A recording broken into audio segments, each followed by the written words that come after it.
أجمعين وبعد اسم الله العليم اسم الله العليم, the omniscious or the all-knowing. This is within the category of accountability. And I chose Al-Raqib yesterday and I chose Al-Aleem today. Al-Raqib is very specific and Al-Aleem is extremely general.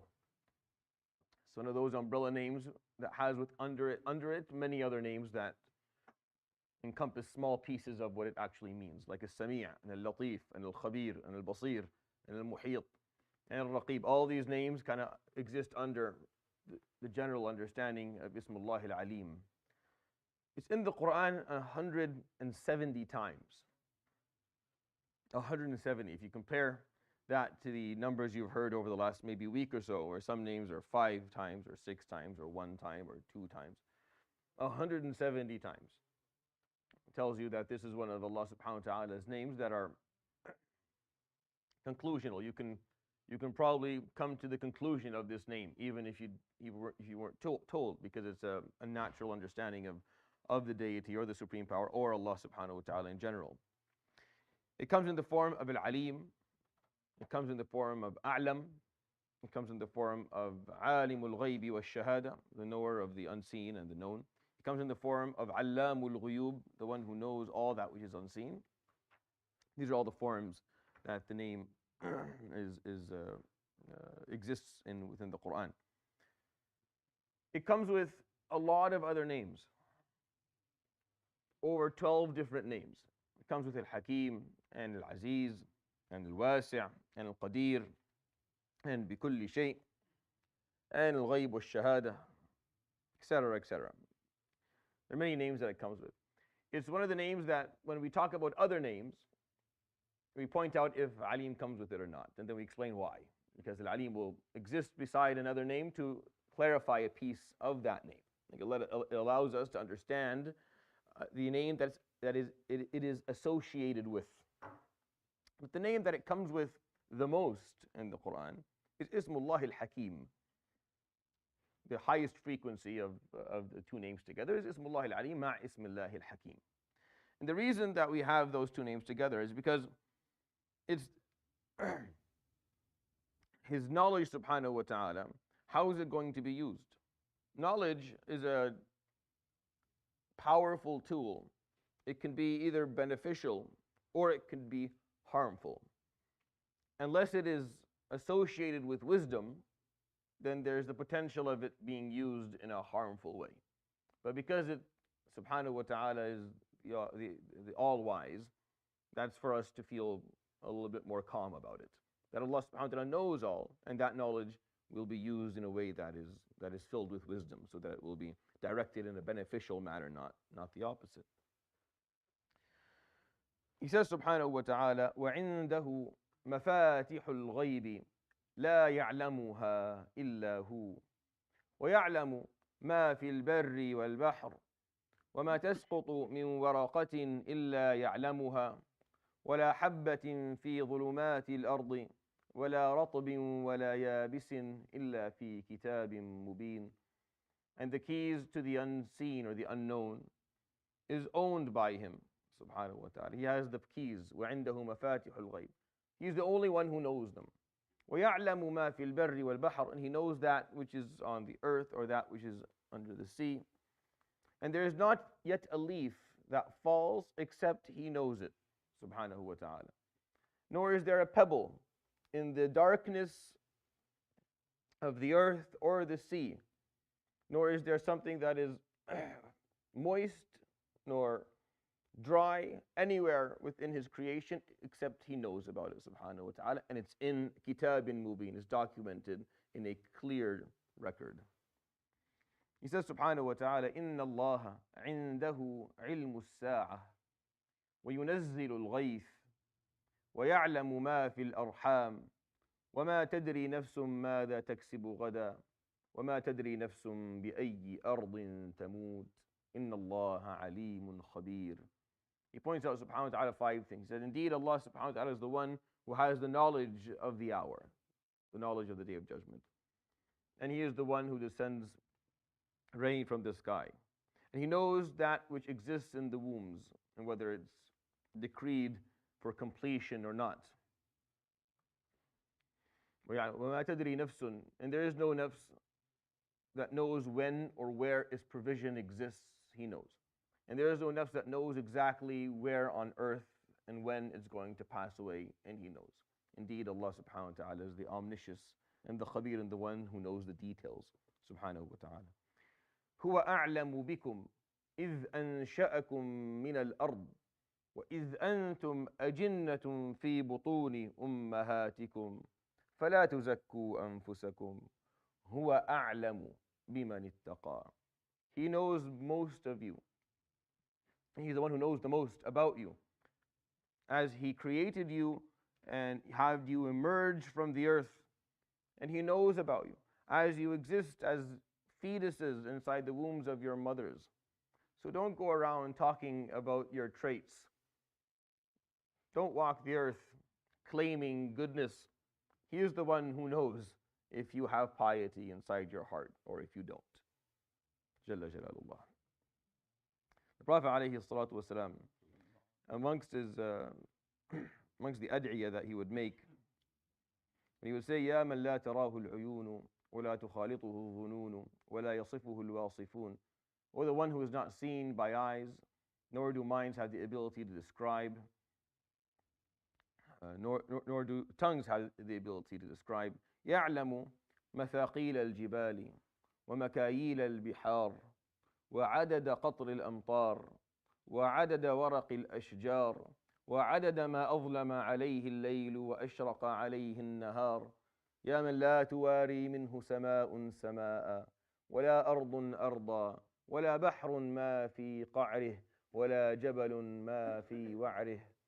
He would speak, when he did his munajah alayhi salatu wasalam, he would speak about Allah. He said, the one who knows the weight of the mountains, and He knows the amount of water in the oceans, the one who knows the number of leaves on every tree, the one who knows the number of drops of rain that come from the sky, the one who knows everything upon which night falls and the sun rises, the one who each sky does not hide the sky behind it from Him, nor does any earth hide the other earth behind it from Him. He knows what exists at the base of every mountain and the core of every ocean. This is how he would do munajah alayhi salatu wasalam. When Allah subhanahu wa ta'ala created Adam alayhi salam, in the famous verses at the beginning of the Quran, in the sequential form, not in the beginning of its revelation, but in the sequential, when you open the book. Ayah number 30 in Surah Al-Baqarah, where He says, وَإِذْ قَالَ رَبُّكَ لِلْمَلَائِكَةِ إِنِّي جَاعِلٌ فِي الْأَرْضِ خَلِيفَةً. Allah subhanahu wa ta'ala announced to his angels that He was going to put a caregiver on earth, a steward, a successor. So their first reaction was, أَتَجْعَلُ فِيهَا مَنْ يُفْسِدُ فِيهَا وَيَسْفِكُ الدِّمَاء. Are you going to put on earth yet another creature that will cause corruption and shed blood? وَنَحْنُ نُسَبِّحُ بِحَمْدِكَ وَنُقَدِّسُ لَكَ. And we continue to praise You and exalt You. قَالَ إِنِّي أَعْلَمُ مَا لَا تَعْلَمُونَ. I know that which you do not. And the first thing, subhanahu wa ta'ala, the first thing He would do with Adam alayhi salam was what? وَعَلَّمَ آدَمَ الْأَسْمَاءَ كُلَّهَا. So He taught Adam alayhi salam. He taught Adam the names of things. He taught Adam how to articulate, how to describe things, how to talk about things. And when He taught Adam alayhi salam, then He brought the malaika back, and He told Adam, أَنْبِئْهُمْ بِأَسْمَائِهِمْ. Explain, speak. فَلَمَّا أَنْبَأَهُمْ بِأَسْمَائِهِمْ. When He started to speak and articulate and describe and talk of things, their reaction changed. Malaika are simple, are pure beings. They respond purely to whatever they see, and they don't have any malicious intents inside of them. So unlike the human being who gets jealous and gets, Malaika don't have that. When Malaika said, أَتَجْعَلُ فِيهَا, they weren't doing it based on envy. They weren't doing it based on fear. They were doing it based on a pure reaction of what they saw before. of their knowledge of what they had seen before. So they said, this is what we saw, the jinn did before. So their reaction when Adam alayhi salam began to explain things and he began to articulate, قالوا سبحانك لا علم لنا إلا ما علمتنا إنك أنت العليم الحكيم. They said, you're the exalted. The only knowledge we have is whatever knowledge you give us. Indeed, you are the most knowledgeable, you're the omniscient, and you are the hakim. Because what was impressive to them about Adam alayhi salam, what they saw that was different about Adam alayhi salam, was his potential for knowledge, was his potential to learn. He learned differently than anything they had seen before. The Malaika are the perfect group within this story to exist. Like, this story would mean nothing almost for us if we didn't have the Malaika as witnesses. Because they are the creatures that have no malicious intent. They have no reason to say something or say something different. Unlike us, we always have some hidden agenda that only Allah subhanahu wa ta'ala knows, and that we keep nice and hidden, and then we try to get our gain through keeping it unknown to people. Malaika don't have that. Malaika just say purely what they see based on their experiences. When they're told to prostrate to Adam, they prostrate. They don't have a problem with this. Nothing bothers them because they are pure and they obey Allah subhanahu wa ta'ala. So the fact that they objected when they heard of the existence of a new creature was just based on what they had seen before. And the fact that this was their reaction once Adam alayhi salam began to speak tells you that what they saw in Adam alayhi salam was a potential that they had never seen in anything before him. They had never witnessed something like this. They learn, but Adam learns differently. Adam alayhi salam was able to process knowledge, was able to take information, process it, and then articulate in a way that made sense to him. And he was able to build on it and make conclusions from it. He was able to connect dots and draw parallels. Alayhi salam was able to do something with the knowledge that he was offered from Allah subhanahu wa ta'ala, something that they not only could not do themselves, but had never seen anyone do before. That's why Allah subhanahu wa ta'ala says, Ar-Rahmanu allama al-Quran.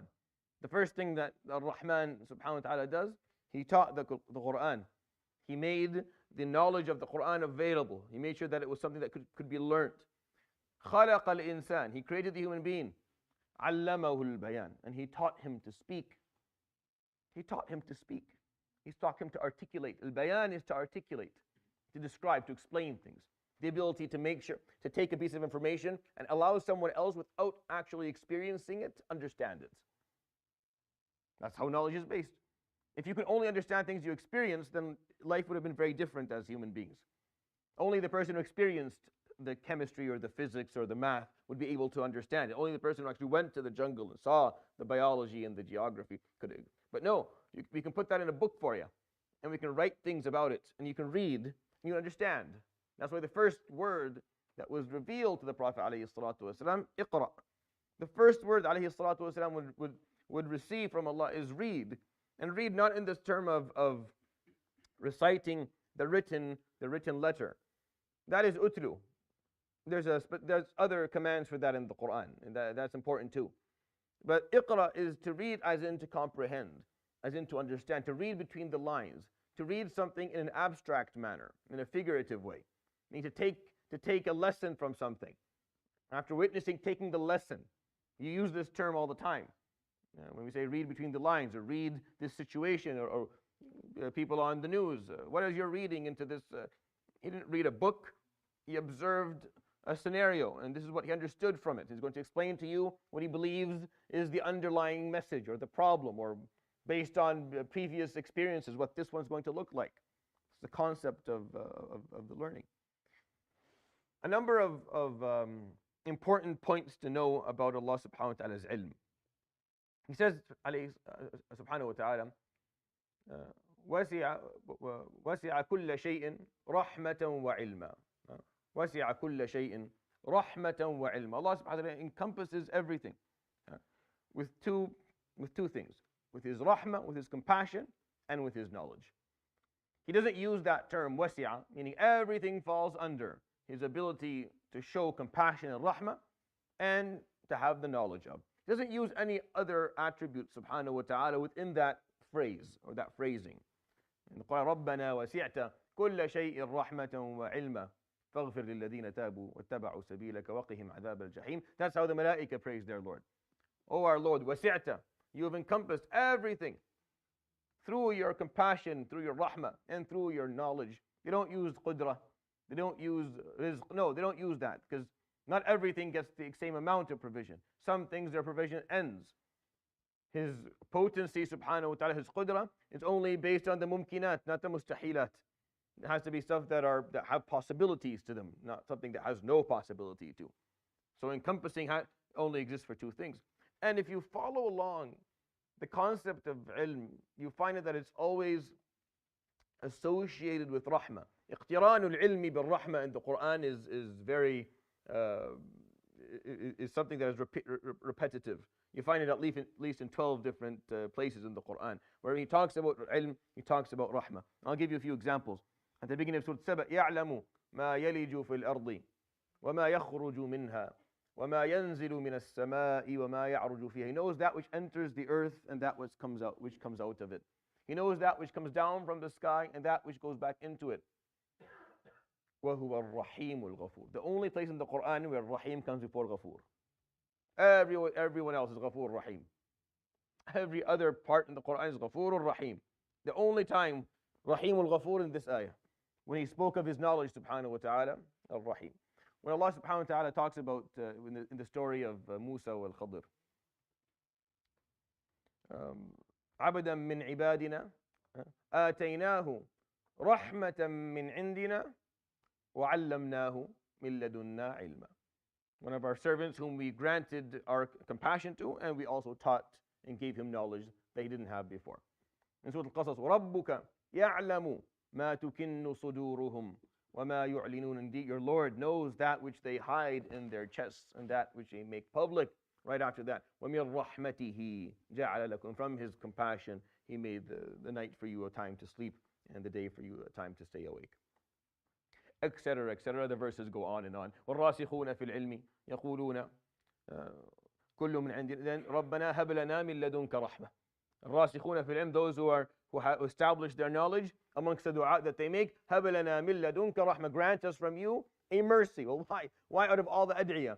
Because knowledge without mercy is catastrophic. Because knowledge without mercy is catastrophic. It's harm. That's all it is. Now, when you have a lot of knowledge and you have no mercy, you blow things up.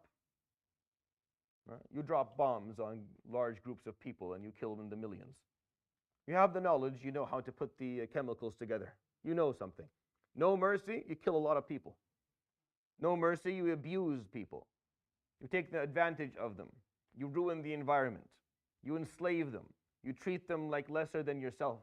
Whenever ilm doesn't have rahmah, it's catastrophic. We're better off without it. If it's going to come alone, if it's not going to come with rahmah with it, then we don't need it. We're better off not having that piece of knowledge. If you're going to have that piece of knowledge, it has to come with rahmah, or else there's something missing. That's why all throughout the Quran, every time he talks about his ilm, you'll find rahmah right beside it, added to it. It's all throughout the Quran. It's something interesting for you to follow if you're interested. The second piece, that's the first one. That his ilm, subhanahu wa ta'ala, muqtarin bil rahmah. His knowledge, Jalla Jalaluhu, comes with his compassion at all times. He encompasses everything with those two things. Second piece. He knows his knowledge of the future. This is important. When we study his name Al-Aleem, this is an important piece that you have to understand. You have to take time to comprehend. So, it is separate from understanding his will, his irada. When you study Aqidah, you will find a difference between understanding his ilm, his knowledge, and understanding his irada, his will. We have to study them at the same time because people mix them up a lot. But they're very much separate in their basic comprehensions. They're different. Allah's will, what results from it is qada and qadr. The things that happen to us that we have no control over at all, and the things that we do have control over. And everything that happens in this universe is under his qada and his qadr. Qada we have no control over. Qadr we have some influence on. But his ilm, subhanahu wa ta'ala, his knowledge is different. Knowledge is not an impactful attribute. Knowledge is not an impactful attribute.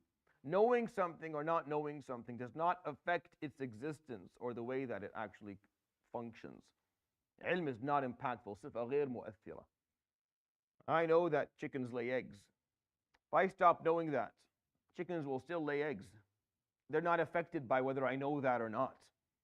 Ilm in general as a concept is not something that impacts existence. So when he subhanahu wa ta'ala knows the future, that does not dictate the future. It doesn't dictate it. It doesn't mean that the future now is set. It's going to happen in a specific way because someone knows about it. No, the knowing of something does not mean that it's going to happen that way against the will of people. It just means that it's going to happen with their will. Now we struggle with that. Human beings, they struggle with understanding that. The reason we struggle with that is because the only way we can understand or know the future is if the future is programmed. If it's if you press the space thing on your keyboard and just algorithm play, and everything just plays, trickles out the way there's no choice. The only way I know the future is if I turn the little on the car, and then I know I can see the wall, and I can put it right, and then let it go, and I can predict it's going to slam into the wall because this poor thing has no choice. Well, that's my knowledge of the future. I'm a human being, and that's my knowledge. That's the extent of my knowledge. It's weak. It's based on trial and error. It's based on predictability. It's based on census. It's based on the fact that there's no specific individual choice. But Allah subhanahu wa ta'ala's knowledge is different. Allah subhanahu wa ta'ala knows what's going to happen next, even though we fully choose. Because time to Allah subhanahu wa ta'ala is merely a fraction of His creation. As He created space, He created time. So Allah subhanahu wa ta'ala, if you go to the Quran, you find that Allah talks about Yawm al-Qiyamah in the past tense. Ata amrullahi, fala tastajiluhu. Ata amrullahi. It's coming, it's already happened. To Allah subhanahu wa ta'ala, what's going to happen already happened. It's all the same. He'll talk about the past and the future in the present tense. He'll talk about the past and the present tense. He'll talk about the future in the past tense. Because to Allah subhanahu wa ta'ala, time is just a creation. He sees time subhanahu wa ta'ala in a way that that's why when you ask what came before Allah, that's a silly question. It's a silly question. What do you mean what came before Him? If He created time, then the concept of before and after is something that is new.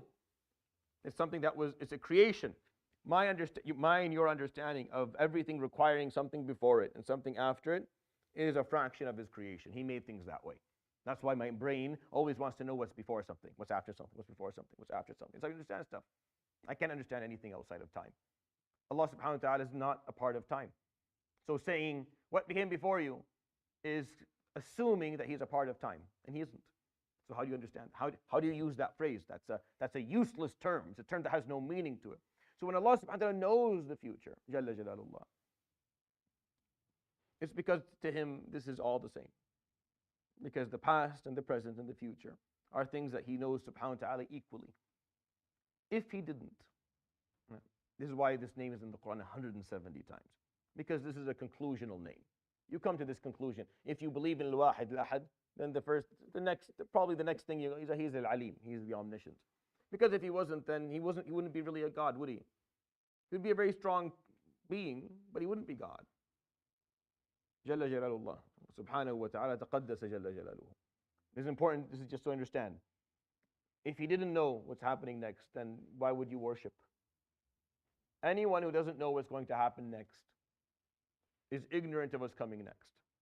Anyone who's ignorant of what is coming next, there's a small possibility, no matter how small it is, that they can be surprised. And anything that can be surprised can be beaten. Jalla Jalalullah. Of course He knows what's coming next. That's because He is Allah subhanahu wa ta'ala. That there's no other way to understand God. If He didn't, then you shouldn't be here. If you have a problem with Him knowing past, present, and future equally, if you have a problem with that, then why are you worshipping? Jalla Jalalullah. His ilm of understanding the future doesn't mean that you have no choice of it. You have choice. You have your freedom of choice all the same. The nature of His knowledge is different than the nature of our knowledge. That's not the second piece. The third piece. Knowledge is strength. This is a theme all throughout history.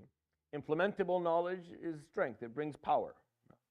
The most beautiful thing that exists in Jannah, this is what my teacher used to tell me, Rahmatullah Shaykh Shukri. Say the most beautiful thing in Jannah is your access to knowledge. She used to tell us that the most beautiful thing he looks forward to in Jannah is the access to Allah subhanahu wa ta'ala's ilm. The infinite amount of knowledge that He has subhanahu wa ta'ala and your access to it. Your ability to learn. Your ability to expand your mind in Jannah in a way that you did not have the access to in this life. In dunya, you can only learn so much within the time that you're given. But in Jannah, you have full access to it. Yes, we all want the food and the drink and the relationships and the sovereignty and the rest and the relaxation but think about the knowledge. Think about what you can know, what you can learn. Think about the dimensions upon dimensions, the realms upon realms that you know nothing about, you never heard of, that you have access to discovering, understanding. The human brain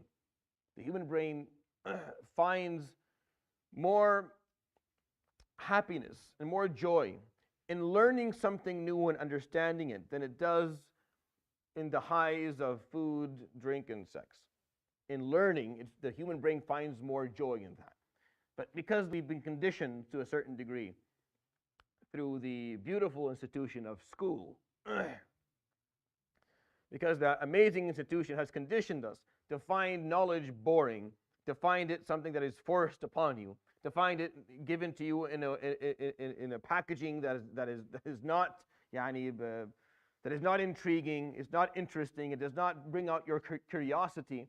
We end up wanting to step away from knowledge, even though it is the most beautiful thing that we have in this world. And the promise of Jannah is the promise of access to infinite knowledge of Allah subhanahu wa ta'ala, ilmuhu subhanahu wa ta'ala. Just keeps on teaching you, and you keep on learning. That's the first thing He did for you, because He taught Adam. That's the first thing. خَلَقَ الْإِنسَانَ عَلَّمَهُ الْبَيَانِ. The first thing He taught you. You prove that you have the potential to learn. Learn, and then come back. And if you value knowledge, you will continue to learn. The fourth thing, ignorance is the ultimate enemy. Put anything with ignorance. Take ignorance, add something to it. Ignorance, health, bullying. Turns into bullying, into arrogance. Ignorance and wealth turns into tabdhir, into extravagant spending. Turns into spending that is not beneficial. Turns into a lifestyle that is harmful to thyself and harmful to everyone around you. And people starve on the other side. Ignorance and religion turns into extremism. Turns to people who don't know how to behave, those who harm other people, or those who use their faith in a way that is detrimental. Take anything. Ignorance, power, turns into oppression, persecution, ظلم, تكبر, and عتوب, harm in this world. Nothing in the Quran is talked about so negatively as jahl is. Absolutely. The thing that is talked about in the most negative manner is ignorance, which is why the time before the Prophet ﷺ was called Jahiliyyah, the time of ignorance, the time where ignorance was emphasized, the emphasis of ignorance, because there's nothing that's worse than ignorance. That's His name, subhanahu wa ta'ala, Al-Aleem. How do you live with it? It's really easy. It's a simple name to live with. Learn. Seek knowledge. See value in seeking knowledge. And be a lifelong learner. Be a knowledge seeker in your life. طلب العلم فريضة على كل مسلم. فضل العالم على العابد كفضلي على أدناكم. The advantage of a scholar over a worshipper is like the advantage that I have over the least of the Muslims, the Prophet sallallahu alaihi wasallam. He's saying, what is the advantage of the Prophet ﷺ over the person who is least committed as a Muslim? That's the difference between a scholar and a worshipper. Someone who prays, doesn't know much, versus someone who has ilm. Again, ilm that is implementable, ilm that grants you the proper understanding of things.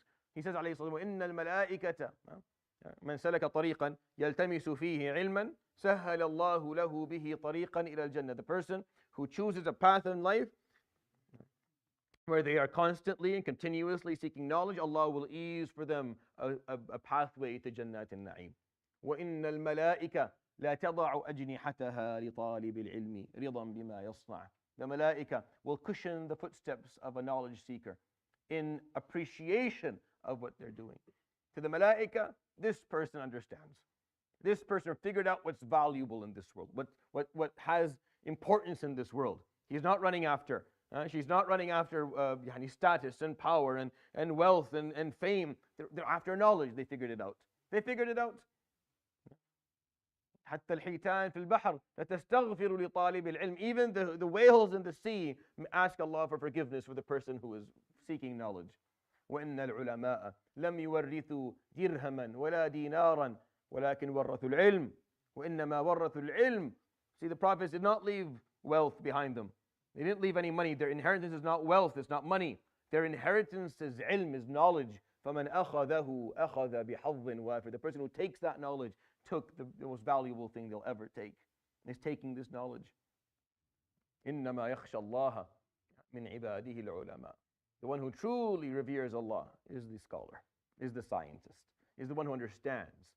Because the more you understand what Allah did, the more you understand who Allah subhanahu wa ta'ala is, the more appreciation you have for Allah subhanahu wa ta'ala. The more depth of knowledge that you have, the more you're in awe of what Allah subhanahu wa ta'ala created. And that brings a degree of reverence, a degree of closeness, of humbleness that is unparalleled. And the second piece is spread knowledge. Is teach what Allah subhanahu wa ta'ala grants you in knowledge. Offer it to others. Offer it so that this continues to spread. And the more knowledge we spread, the baseline of our ummah starts to rise again in terms of its knowledge. And once the baseline of this ummah rises again in terms of its knowledge, we will find our way again. And as long as the majority of our ummah is ignorant, as long as the majority of our ummah does not understand its own deen, nor is it properly academically educated, as long as that's the case, then we will continue to suffer and we will continue to struggle. It's actually one of the, it's dictatorship 101. All of these rulers, they go to the same class. It's the same class. Keep people uninformed. Keep them uninformed. Make sure there's a lot of distractions, a lot of entertainment, sports, and a lot of movies. Keep them distracted with stuff. You don't want them to slow down and actually learn anything beneficial. Because if they learn the truth of things, then they'll start questioning. And if they start questioning, they'll start finding out the degree and the extent of the corruption. And once they find that out, they won't be okay anymore. But keep them nicely uninformed. Keep them nice and ignorant. And then things will stay, status quo will stay. Allah subhanahu wa ta'ala, the first thing He did for you, allamak, He taught you. And He wanted you to continue to learn and to emulate His name, Al-Aleem, subhanahu wa ta'ala. I hope that was it. Subhanahu wa bihamdik. Shadu an la ilaha illa anta astaghfiruka wa atubu ilayk. Wa sallallahu wa sallam wa barak ala nabiyyina Muhammadin wa ala alihi wa sahbihi ajma'in. Jazakumullah khair wa barakallahu feekum. Assalamu alaikum wa rahmatullahi ta'ala wa barakatuh.